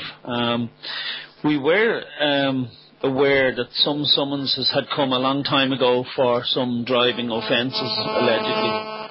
And we posted them back just saying, look, we won't be attending your place of business. I think we were getting our hair done that day. Okay. And so we didn't go. And the next thing we heard, there was a bench warrant out for Johnny. Now, bench comes from the Latin word bank. Did you know that? No. Yeah. Bench is from the Latin word bank, so there was a bank warrant out for Johnny because they didn't get any money off him, basically. And, Ben, do you have a mobile phone near you there? Sorry? Do you have a mobile phone near you there? Sorry, I do. Yeah. It's ringing too. Hold on. Oh, wait, it's going mad there. Yeah, is that any better? Yeah, that's better, yeah. Okay. So anyway, so when we heard there was a bench warrant, we're honourable people, so we headed to Navan Courthouse on the Wednesday morning, and we rang the guards because we didn't see them there from Kells, and the guard said, no, we have to arrest you and bring you to Navan Court. So we're here already. So anyway, we drove up to Kells, and then we decided we'd do a little bit of video and have them come to Johnny's house and arrest him. So we just rang the guards and said, look, we're at Johnny's house if you want to come down and see what the problem is, I'd say most people have probably seen the video. There's good hits on it at the minute, so you've seen what transpired from there. And then the following the court case, well, it was going on and off all day. I was asked to come into court as well and speak to the judge. The courthouse was cleared when I went in to speak to the judge, which is very unusual. But they tend to do that when I go into court. They'll clear the court, or else I'll be last on when there's no one left in the courtroom. So when I went out then to talk to Johnny, he didn't feel too well. He had a heart attack or something, allegedly. And an ambulance came, and so the two guards had to sit with Johnny all night in the hospital, at great expense to the taxpayer, and then he was brought to court the following morning in Virginia. And basically he was just told he was going to jail for 45 days for non-payment of a fine of €850. So good people around, when they heard this, donated some money, including yourselves there at OYM, which was great. And we were able to get Johnny out in 4 hours. Now, you'll see from the video, I asked the Gardaí, is it civil or criminal? And then he said it's criminal. And I said, well, who's the injured party, or who's the victim, I normally like to say. And he said, the people. And I said, have you a complaint from the people? And then he said it was the state. Now, it's the state that recognises the family as being the highest in the land, if you like. Right? It's not me that recognises that. Yeah. While I might recognise that as myself, it does say it's the state that recognises it. So here you have the state agents coming out. They're the only ones in the Constitution who recognise the family higher than any man-made statute, and the state has taken Johnny out of the house. The only one that recognises him as a head of the family higher than a statute. That's mad. It's just madness. You couldn't make it up, and that's why I was trying to explain to the guard. And then also, you see the warrant for the arrest. A lot of people probably didn't get that. They probably thought I was acting the monkey there. But that's an actual fact. You see, if you're a sovereign person, do you know what a sovereign was worth? No, go ahead. Well, a sovereign was worth his weight in gold. And that's why I wanted the warrant, because it is a financial instrument. And I'd have gone down to the central bank as quick as you like, and I tell you, I'd have got that lodged, no problem. But he wasn't given it, did you see? Yeah, he wasn't, yeah. Wasn't given it. And like that again, the guard thought it was signed, or did he think it was signed? I don't know. Maybe he did, maybe he didn't. Well, it has to be a blue ink signature, not a photocopy. Well, it wasn't a photocopy. See, it was just a rubber stamp. Yeah. And that's why I have a huge problem with that. Because, a stamp is just not good enough. No. So, somebody sent me some information on a signature from some law book, but it's kind of, I suppose, rather than getting into the nitty-gritty of it, I mean, a signature is something that authenticates a document. Right? It's as simple as that. And so when a court order or a warrant is not signed, it's not authentic. And that's the problem. And yet we all fall for it because, it's just because they say, well, it's the way we always do it, or it's our procedure. Somebody put in Johnny weighs a few pounds. Yeah, I know. Yeah, it's amazing how the guards just don't seem to be interested. They just don't get it. Well, that's why we're coming now with Plan 2. This was a plan that myself and Johnny done from some time ago. And we had put Alan Shatter and Susan Denham and Vradkar and a few others on notice that we gave them an affidavit form of claiming your rights because, in their world, like I understand I'm born with inalienable rights. That's fine. But they don't recognise them. Because a few people have a go at me on the internet and say, oh, you're claiming rights, you have rights. And I say, look, I know. But you got to play the game with these people because they have the guns. Yeah. And that's the point, right? So a guy puts a gun to your head and says, give me your wallet. Well, you've the right to have your own wallet. I understand that. But the advice I would give you is when he's a gun to your head, hand over the wallet and go after him later. Yeah, exactly. Yeah. So that's what we did, basically. We put them all on notice. We claimed our rights in the form of an affidavit. It was notarized. We sent it to all the ministers and we said, look, there's a fee schedule attached. If you don't rebut this affidavit, you obviously agree with it that we have these rights.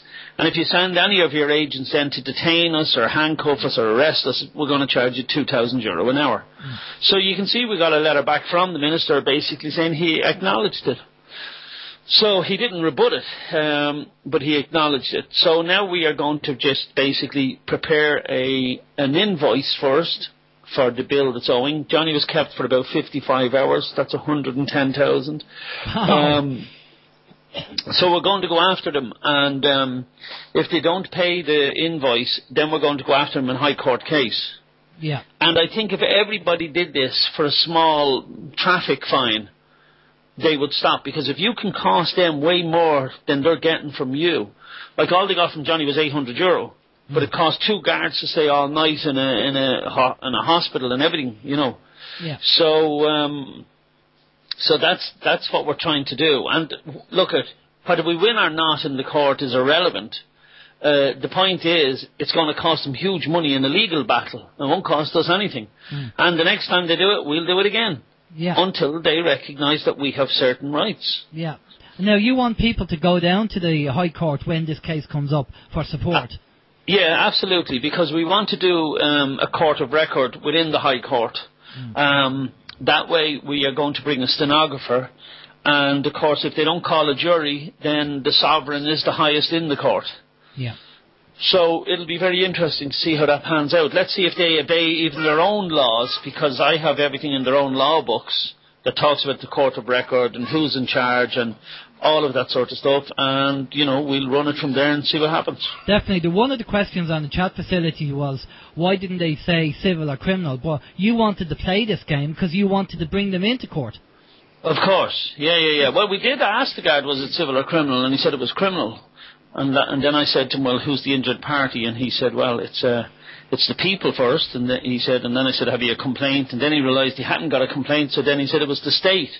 And I wanted him to get him to say it was the state, because once he says it's the state, as Mark Stevens used to say, the only difference between the state and Santa Claus is nobody puts a gun to me head to believe in Santa Claus. Very good, very good. Well, listen, Ben, you're going to have to keep us posted on what's going on, and sure. Because I think, and I know we made a donation, but it's really down thanks to the listeners. It's the listeners who donate to OYM. And through our listeners, that's where the donation come from. So it's really thanks to our listeners more so thanks to everybody. Thanks to OYM. And it's great. It was great to see us. But the funny thing about this, let's assume it was criminal. Okay, now anybody that knows Johnny would know he's far from any sort of criminal. And the funny thing is, I was talking to the sergeant as well in the courtroom, and we were talking for quite a while because they had to clear the court, so they got through a load of cases first. And I was talking to the guard for a long time, and he said to me, I was saying to him, look, guard, I said, we are against criminality. Most people in Ireland are decent, hard-working people that are against criminality. So here's the issue, I said.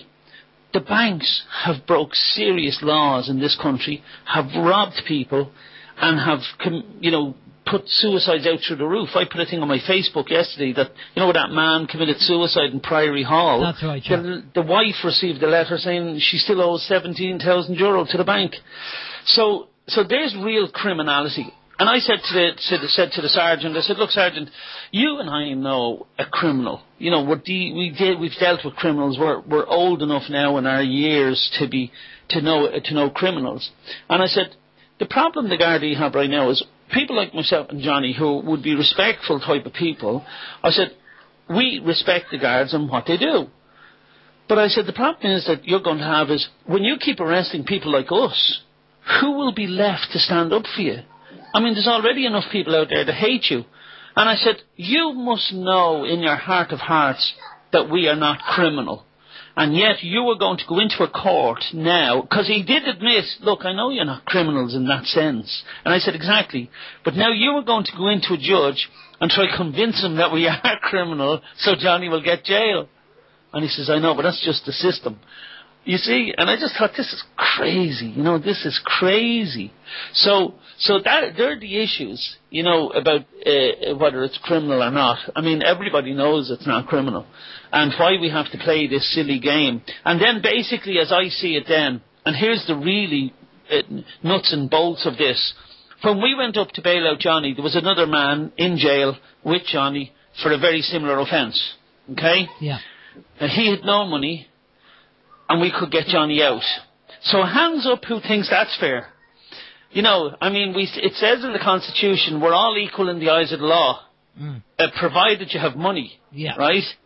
So basically, they have a clamp on Johnny. This is what it is, really, folks. They have a clamp on Johnny, and Johnny can't get released till I come up and pay the fee to get the clamp removed, and then they let Johnny go.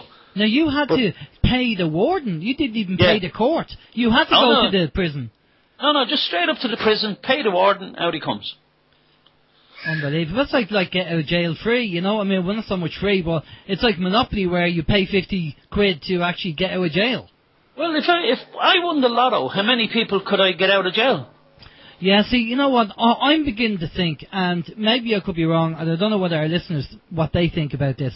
I'm beginning to think that maybe the Gardaí in Templemore, when they actually do the training, maybe NLP is being used on them. Because, I have come across not one, but a number of guards who just seem to be they've just this tunnel vision and don't know, we talked about this off air, they should know the difference between right and wrong. That's what I said. That's what I was trying to say to him when we were in the court. I said, inherently, you know what's right and wrong. You know a criminal from a decent enough person. And he still just went on with his job. He said, look, this is just the system. It's the job I have. It's what I have to do. But that Nuremberg excuse is now not acceptable. I know, that's what I said to him too. I said, where will it stop? I said, when we start gassing people who don't pay tax on their car. Well, I think you had a great analogy there that, if you look at the Jewish people during World War II, they didn't do anything, but yet these, Nazi soldiers were actually gassing them. That's right.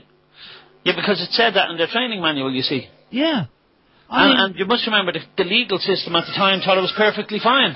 Because, like some people often say to me, but an honourable judge has decided to take that farm away. And I said, yeah, but honourable judges, stayed very quiet in Germany when they were gassing the Jews. Yeah, exactly. Well, I don't know whether you've seen the latest Russell Brand video. He went on, he won an award, GQ magazine, and Boss. And he blatantly ripped them apart up on the podium. It was brilliant. He said, Hugo Boss, he provided the actual Nazi uniforms during World War II. They lost the war, but they looked bloody good. was brilliant. And then because Boris Johnson was up, and he basically had a pop of them. And fair play to him. I mean, Russell Brand is now really beginning to open his mind to what's going on. And every time he seems to get on platform, he has a dig at them, which is brilliant. So, and we've just said this at the start of the show. Steve said it about that, that 17,000 letter going to the woman. But we're now noticing more and more people, the amount of people beginning to wake up is phenomenal. Now, I have information after we love you and leave you, Ben. I'm going to be reading out stuff on a positive note regarding Zbigniew Brzezinski, who's saying now that the alternative media is affecting their plans. Yeah, he's come out and said it. And I'm going to be reading out later. But it's just amazing that more and more people are beginning to wake up and cotton, what's going on. But I will say to people, I don't know really what's going on. We have an election coming up shortly, and they're already talking about Fianna Fáil's going to be the winner. They're already saying it. It's worrying, isn't it? That is a big concern. I mean, that's why we said to Clare Daly about the majority of the politicians out there not being derogatory to teachers and farmers, but what do they really know about running a business? Yeah. In all honesty, that's the problem. And that's the problem. Yeah. What we're doing too is we're bringing out a second part of that video about Johnny. There's some really worrying stuff. I don't know if anybody's seen the picture I put up outside Wheatfield Prison with the symbology on that. Did you see that? Yeah. What's that all about? What are you going to give us the answer? I think it's very... Because, you don't know, Alan. Well, I did say on the actual Facebook thing that it looked very Masonic, all right. It looked a bit Masonic to me and all. And considering I was driving by at quite a good speed, and I looked and I said, Johnny, come back here a minute. And we went and did the little video outside it. I mean, where will this stop? And that's why I would love everyone now to get involved in this case going after the minister. This could be a good stand, maybe, to make, Exactly. Well, as you say, the logo had a bit of a corn shape, or like a sergeant, like a badge, and the corner of it was clipping the book. And they don't make mistakes like that on graphic design, so there must be a reason for that. Yeah, but why is the Bible and the compass on a prison... sovereign sort of seal government body? That's crazy, and I don't know if anybody's seen it, but they need to really check it out. And as I say, then the second part of the video, we hope to have it up in the next couple of days. And that's where I'm going to go through the law, because I want to show people that this is all about the law. It's not us making shit up, or it's not free man nonsense or whatever. This is just from their books. It's the law. Yeah. And it's from their book, so it's not from the Ben Gilroy book of stupidology or whatever. It's from their book. And this is the thing. There is a guy in America, Ben, and I did send him an email and ages ago, and I must try and get him on again. I must try and get him on the show. But this guy was actually locked up for whatever crime he did. He spent 7 years or something in jail. But in that time, he actually learned the law, and he's now helping everybody with the law. And he says the law is brilliant. It's fantastic. He loves the law. And whatever way he studied it. So do I. And he's just using the law against the law. That's right. You can have a lot of fun with the law when you know what you're doing. Like, as you know, I have quite a bit of fun up in the High Court and that, and they hate to see me coming. and it can be quite fun. I know it can be daunting for others. Yeah. But when you actually get a handle on some of it, it can actually be hilarious. The last time a judge was threatening us with jail for contempt, I kept saying to him, is it civil or criminal contempt? And he wouldn't answer the question, because he knows if it's civil contempt, I'm going to have to ask him for the contract, and I'm going to ask him, is he aware of the part in the Constitution that says a man's liberty will not be deprived save as to law, right? So again, that's not positive law. You see, that's talking about real law. Unbelievable. And so then he asked the barrister, and the barrister said, well, it's a sort of a civil contempt. And I said, sure, look, it's contempt anyway. I'm happy enough to answer contempt. I said, I want a jury because contempt is wholly the creature of the common law, so I'll have a jury. And you want to see them go berserk. You'll probably recognise his head. Yeah, You know? and then they said, no, it's not common law, you can't have a jury. And I said, well, it's hardly statutory, is it? Because I said Section 15 of the Non-Fatal Offences Against the Person Act says anybody threatening anybody with jail when they don't have the right to do it without his consent can face lifetime in jail. So who's threatening me with jail? And everybody starts looking at each other around the courtroom. Fantastic. We have 2 minutes, Ben. A quick question. Go ahead, Steve. Yeah, Ben's a question came in there a little while ago from White Knight, and White Knight wants to know: can Ben tell us what happened when he was called to the court and the court was cleared? Also, how can the judge clear the court when the Constitution states that justice is dispensed in public?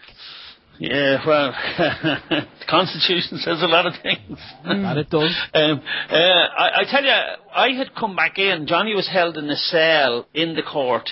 So when I came back in, there is family law as well going on, and of course they cleared the court for that too. I'm not a big fan of that. I think family law should be kept in the public as well. Yeah, great. You don't have to mention the names, but you know, and the children don't have to be in court. Yeah. But I definitely think family law should. I hear so many complaints about family law. So when I just walked into the court, I was waiting to see Johnny being brought in. And when I just sat at the back of the court, I was on my own and kind of looking around. And the judge actually said, "Oh, Mr. Gilroy, will you come forward?" And that was my first encounter with him. So they obviously tell him who he's with and what's going on. You know, they're all prepped beforehand. Yeah. So I just went straight up to the judge, leaned on the bench, and I'm just talking to him. And he was saying basically, you know, does Mr. Squires understand the proceedings against him? And I said, no, I don't believe he understands any of it. And he said, you know, I just asked him would he sign the bond of his own recognizance. He said, just for €100 and I'll let him go. And I said, you know, sure, he's hardly going to run away, seeing as we told the guards to come. He's hardly a flight risk, is he? And then he said, the guard behind me said, he's also on a bench warrant a penal warrant for €850. And I said to the judge, well, Your Honour, I've already given a promissory note to the sergeant for the €850. And this guard behind me said, no, he didn't pay. And I said, yes, I did pay. And he said, bring in the promissory note, the guard said. And I said, Your Honour, you heard him just saying he got a promissory note, so he's paid. I said, can the guard take the stand? Can he be sworn in? And the judge goes, oh, I'm not hearing that. I'm just here for the bench warrant. And I said, all right, fair enough. So I said, well, I'll go and talk to Johnny. So when I'm leaving the court, I said real loud to the guard beside me, I said, never tell lies like that again in court. I said, you were paid. It mightn't have been the specie of currency you were looking for. But I said, you're so ignorant on financial instruments, you cannot make a determination one way or the other if there was a defect in that instrument I gave you. So basically that's how we left the court, and then I seen Johnny doing a swan dive, and we had to call an ambulance. Swan dive. Well, listen, give Johnny all the best from us. We have to finish up. We have 8 minutes left. Give Johnny all the best from us, Ben, and take care of yourself. And listen, we'll get you on again, and we'll play catch up in a few weeks' time. And, no bother. You know, and I'll tell you a bit of fun. What we might do is when we're putting in a statement of claim or any sort of claim in the bank, to the minister, we might post it, you know, around and get people to add a few bits to it. And if they're any good, shall we leave them on it? It's a bit like direct democracy in action. Yeah, excellent. Why you not? involve everybody. Well, just keep us posted and we'll sort that out. No problem. All right, Ben, just stay with us there for a minute, will you? And do you want to hang on just for a few minutes, and then because we're going to be finishing at 9, we'll just touch base with you after 9, and so just listen, just gabble on for a few minutes. No problem. Cheers.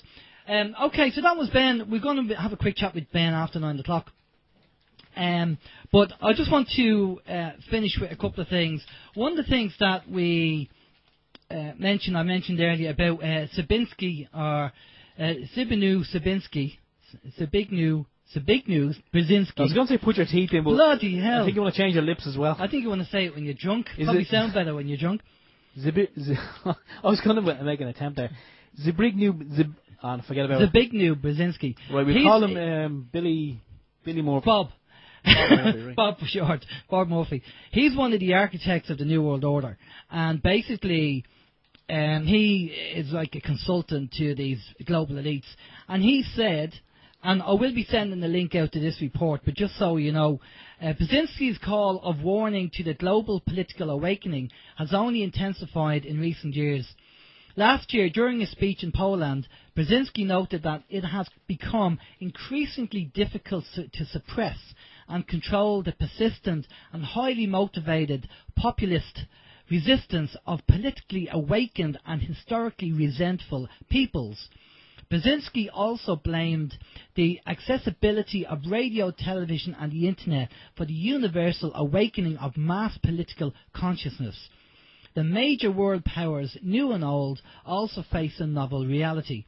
While the military might be greater than ever, and them being obviously lethal with the equipment that they have, their capacity to impose control over the politically awakened masses of the world is at a historic low.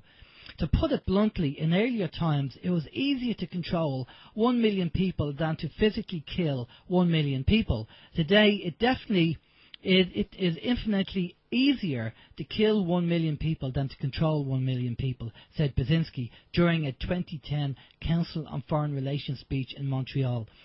Basically, what he's saying is that the alternative media, all the things that we do, the radio shows, OYM, MSI, all the websites, is making it very, very difficult for the elites. And with the research that I've been doing over the last few weeks, you know, I'm amazed at the amount of people waking up and just going up. I mean, John McCain was harassed by a number of people in a local council meeting, and one guy said to him, you know, it's treason what you're doing. You should be, you know, put in jail. Now, go back a year, 2 years, maybe that would never have happened. So the level of people waking up. So for everybody in the alternative media movement and the alternative media, well, the truth movement in general, just keep doing what you're doing. Keep waking people up, educate them, let them know, point them in the right direction, because what we're doing is working. And they're getting scared. And obviously with the serious situation with Russia and China getting involved and obviously, you know, egg in the face of Obama, I mean, it's working. We are getting there. We just have to keep fighting and doing what we're doing. I think that's just what we'll have to keep on doing. Steve? Yes. Do you have anything to add to that? I'm very busy on the chat. I'm very busy on both chats. There's a lot of information going back and forward on the chat there, which I'm just touching base with on the moment because I've been asked to pass on some information to Ben. Yeah, I could just mention again. Do you want me to read this thing then, while you're doing your chat thing? Well, the thing should go ahead. Well, okay, just very quickly. We love the sound of your voice. Go ahead. A story at bedtime. Story at bedtime. Once upon a time. Okay, this is something that I did leave out, but I thought was very poignant. The Syrian Electronic Army hacked the official US Marines website and left an astounding message calling on US soldiers to join the Syrian army in fighting Al-Qaeda. And the message was, "This is a message written by your brothers in the Syrian army who have been fighting Al-Qaeda for the last 3 years. We understand your patriotism and love for your country, so please understand their love for ours. Obama is a traitor who wants to put your lives in danger to rescue Al-Qaeda insurgents. Marines, please take a look at what your comrades think about Obama's alliance with Al-Qaeda against Syria. Your officer in charge probably has no qualms about sending you to die against soldiers just like you, fighting a vile common enemy. The Syrian army should be your ally, not your enemy. Refuse your orders and concentrate on the real reason every soldier joins their military, to defend their homeland. You are more than welcome to fight alongside their army rather than against it. Your brothers, the Syrian army soldiers," a message delivered by SEA. Now, if you remember in World War I, the same thing happened on New Year's Day or New Year's Eve on no man's land, where the English troops and the German troops apparently shared cigarettes and played football and everything else. They just didn't want to be there. They didn't want to get involved. And more military personnel are saying, I don't want to be here. I don't want to get involved. That's part of the awakening. Yeah, I actually remember hearing that story a long time ago. And yeah, when you think about it, they're just people. Everyone is just a human being, and because of big corporations and the likes of, say, the presidents and the politicians who are playing a game, people are sent out to pitch against each other, and kill each other, and for what? I mean, I think as the Frankie Goes to Hollywood song summed it up for me a long, long time ago. War, what is it good for? Absolutely nothing. Exactly. Absolutely nothing. Two tribes go to war. Okay, well listen, we're going to finish up. We're going to have a chat with Ben, and MSI is going to be on next. I'm not too sure who's on, Steve. Do you know what's happening there? Oh, it's going to be a great show. That's all I can say. It's going to be hot topic tonight. Brilliant stuff. MSI. Stay tuned. MSI Radio. So from ourselves, we'll see you next week. Our guest on next week is a chap called Ollie Damagard, who's a truth seeker regarding global conspiracies. So we're going to have a chat with him and find out what's going on. So if there's any news, again, email us, give us a link. Thanks to everybody who donated.